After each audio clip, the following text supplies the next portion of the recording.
Hi folks, welcome back to Full Bore Silver. Well, I guess it's all over. I'm going to follow Max Kaiser, former silver stacker. I'm out of the silver. I'm switching over to Bitcoin. Yeah, you can see that Bitcoin right there. Anonymous Mint, it says on the back of the coin. Of course, we know that it's not so anonymous. Probably a mix of the NSA, MIT Media Labs, British cryptographers, CIA cryptographers, and a few philanthropists, very generous like Jeffrey Epstein. But we're diamond hands, as the Bitcoiners say. We're not going to get washed out. Silver smashed from 83.75 to 75.07 over the course of an hour tonight. We reached that all-time high of 83.57 before it was absolutely smacked by the bankers, $9 an ounce down. How? Why? I'll show you here in a second. But the bankers dumped 10,000 contracts over the course of 15 minutes, which is the equivalent of 50 million paper ounces. Wild volatility. We expected it. It was predicted. They're not going to give up without a fight. So what I'm going to do is show you a very quick clip of a luminary in the investment industry in a rare bit of truthfulness from 2006. Maybe had a little bit too much of the Bolivian marching powder and induced a little bit of truthfulness here. So watch this quick clip. And it goes into the engineering of just how they smacked this down. You know, a lot of times when I was short at my hedge fund and I was positioned short, meaning I needed it down, I would create a level of activity beforehand that could drive the futures. It doesn't take much money. Similarly, if I were long and I would want to make things a little bit rosy, I would go in and take a bunch of stocks and make sure that they're higher, and maybe commit $5 million in capital to do it, and I could affect it. What you're seeing now is it probably is bigger market now. Maybe you need $10 million in capital to knock this stuff down, but it's a fun game and it's a lucrative game, and you can move it up and then fade it. That's often creates a very negative feel. So let's say you take a longer term view intraday, and you say, listen, I'm going to boost the futures, and then when the real sellers come in, real market comes in, they're going to knock it down. That's going to create a negative view. That's a strategy very worth doing when you're valued on a day-to-day basis. And I would encourage anyone who's in the hedge fund game to do it because it's legal, right? And it is a very quick way to make money and very satisfying. No one else in the world would ever admit that, but I could care. That's right. That might cost me 15, 20 million, Annie, to knock RIM down. But it would be fabulous because it would beleaguer all the moron longs who are also keying on research and motion. All right. Interesting stuff there from Mr. Kramer. As long as he doesn't come out in favor of silver now, I think we're fine. Meanwhile, in the real world, the Google search for silver is at an all-time high. Bullion dealers are now ditching the COMEX as the benchmark for silver pricing. And moves like tonight do not lend any legitimacy to the COMEX or LBMA.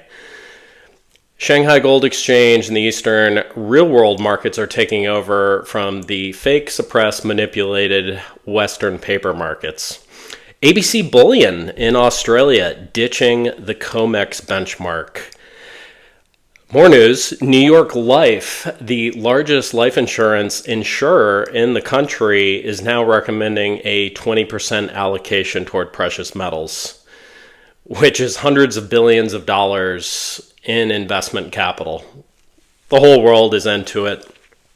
There was a really interesting bit earlier on one of the X Spaces or YouTube live spaces. It was David Stein, who runs Kuya mining in Peru, and said on Friday he received 2 phone calls from Chinese bullion wholesalers or diplomats or somebody basically offering to buy his entire supply for $8 to $10 over spot. Now, he was already committed elsewhere, but it's kind of a signal.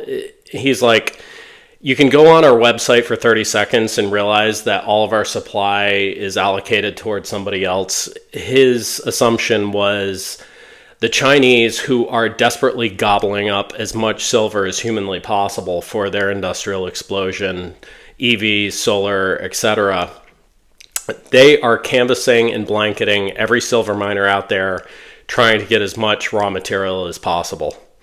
And you look at the infrastructure, what is going on with the Belt and Road Project across the world, really, but specifically Central and South America. The Chinese are building a new megaport, Chansi megaport in Lima, Peru. They are building railways in Brazil. They built El Salvador a brand new library. They have stake in the Panama Canal, which has been contentious. They have monster amounts of investment in the Lithium Triangle, which is Argentina, Bolivia, and Chile. They basically have a monopoly on the Peruvian power grid. And now they're rapidly expanding 5G infrastructure in Mexico. They're everywhere. Here in America, we can't even repair the bridge in Baltimore. China is breaking records with their new maglev trains. They have the largest solar and EV production in the world. They're gobbling up silver supply. They're buying billions of dollars of gold from Russia. I mean, what are we doing? Meanwhile, our politicians create wars across the world and then launder money through places like Ukraine. It's incredible. But now we see a bit of a reversal off these lows in all the precious metals, really. We see these tweezer bottoms happening in the candlestick patterns on specifically gold, silver, platinum. Silver's making a resurgence right now. So I don't think they can suppress it. They're not going to give up without a fight. They've got a lot of dry powder, billions. They're backed up by the Fed repo instrument. So this is going to be a fight, but it's leg up, consolidation, leg up, consolidation. It's kind of following that pattern after that huge paper dump, that one monster red candle, but we're inching our way back up. But yeah, again, 83.75 achieved before the banksters took hold. Nothing in my thesis, long-term silver, has changed whatsoever. We have the industrial demand. We have the continual dollar debasement, Fed printing, fiat money, increasingly worthless monopoly money, Zimbabwe dollars. We have the commodity bull cycle taking over, rotation out of highly speculative tech stocks. And then we have central bank and sovereign country accumulation by the tonnage of all the precious metals, because they realize it is a critical component of modern human life and industrial development and progress. AI, data, telecom, military, aerospace, medical. The demand is unprecedented. So don't be discouraged. Don't get washed out. You're going to see a lot of volatility in these markets. We are stackers for life. I'm not selling. I'm accumulating. I'm holding my stack. On the pullbacks, it's a good opportunity to dollar cost average.